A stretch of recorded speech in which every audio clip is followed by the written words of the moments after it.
Throughout the Missouri National Guard, you can find soldiers who have stories of resiliency. Staff Sergeant Keith Carter is one of those soldiers. I joined in May of 1999, so it was quite a while ago.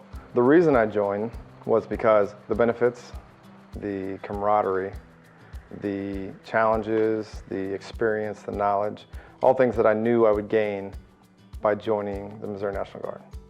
Sergeant Carter eventually accepted a full-time position with the Guard. The stability and benefits were ideal for the single father of 2 girls.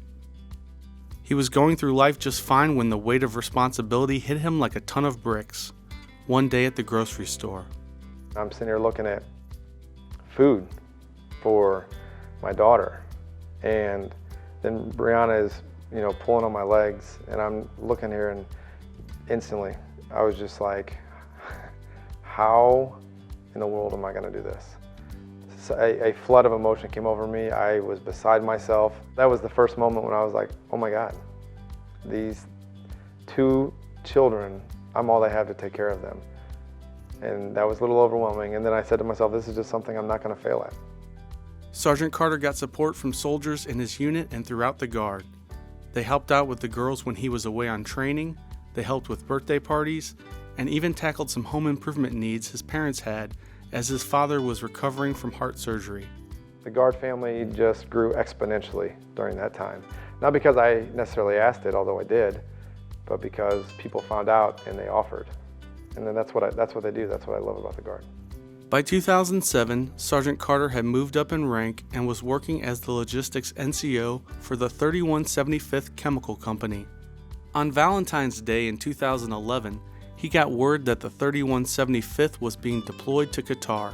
I received a phone call from state about getting all of our equipment in to be calibrated and whatnot. And so then they're like, did you hear? I'm like, what do you mean? Did I hear what? What are you talking about? And then obviously we find out, everybody finds out together. They start calling people saying, hey, this is what's going on, and just filters down on the call roster, and then everybody shows up, and that's it. Although excited about his deployment and the opportunity to serve in the Middle East, Sergeant Carter did have to deal with the fact that he would be away from his 2 daughters, Brianna and Mercedes, for at least a year. Mercedes had just had her trach taken out that year. So it was the first time she was able to breathe on her own. So we may have left out a big part of the story. For that, we have to go back to 2006, when Sergeant Carter's younger daughter Mercedes was born. She was born early, and after 2 weeks at home, she stopped breathing. Immediately took her to the ER, and where we were at, they couldn't handle what she had, so they airlifted her to Cardinal Glennon and immediately put her on life support because she wasn't breathing on her own. She was diagnosed with subglottic stenosis, and that's basically a narrowing of the airway. Her airway was basically shaped like an hourglass. It was so much labor for her to breathe, her body eventually just stopped. It gave up. After multiple times of trying to take her off intubation, they said, we probably need to give her a trach. The tracheotomy was the best thing for Mercedes at the time. It allowed her to breathe on her own, and she grew strong enough to eventually transition home. And that transition posed a new set of challenges for Sergeant Carter. When you're a single father and you have a special needs child and a 4-year-old, something as simple as going to the grocery store is a challenge. Having a Guard family to say, hey, I need help, and they say, what do you need? Can you go to the grocery store and give me a gallon of milk? Yeah, absolutely, man. What else do you need? Your immediate family, sure, they're gonna say that.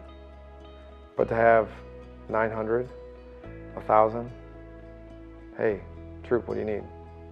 Sincerely. It's sometimes those smallest gestures that make the greatest impact on somebody. You know what I mean? It's just those easiest things to do. But to me, that was huge because I couldn't get out of the house. So when he got word of his deployment that Valentine's Day in 2011, Sergeant Carter knew that he was going to have to ask for even more support. It was a pretty stressful period of time in my life, but fortunately I had a lot of people to help out, whether it be soldiers or just my family. Like the girls stayed with my twin sister the entire time I was gone. So they stepped up and really took a lot of stress off of me so I could focus on actually what I was doing with the unit while we deployed. Sergeant Carter was eager to serve because the Guard had given him something he could never pay back. The amount of surgeries, hospital stays, in-home health care, prescriptions, doctor's visits that TRICARE paid for, the insurance that I have through the military. It's one of those things where it's like, you know what, you've done so much for me and helping my daughter sustain life, that absolutely I'll go. Send me where you want me to go, I'll go. It's the least I can do for you, helping me take care of my family. During that part of my life, that was probably the hardest thing I've ever done. And if it wasn't for the people that stepped up to help me out, it probably would have had a completely different outcome. And I think a lot of soldiers out there, there's some in the same situation, or even in worse situations. But that doesn't take away from the fact that there's thousands of guardsmen that at a drop of a hat would say, hey, what do you need? We're here to help you. I think a lot of times soldiers don't know where to go, or they're scared to ask the question. There are resources out there. You can go through your chaplain, you can go through state, you can go through your chain of command. There's people out there that want to help you succeed and that will help you succeed. I'm very proud of him because he helps our city. He protects us and protects everyone else. I'm thankful for him because he's just helping the world and he's helping the country, making our freedom stronger. The Guard is just an amazing organization. Best thing I ever did was join the Guard besides becoming a father. It's the best thing I ever did.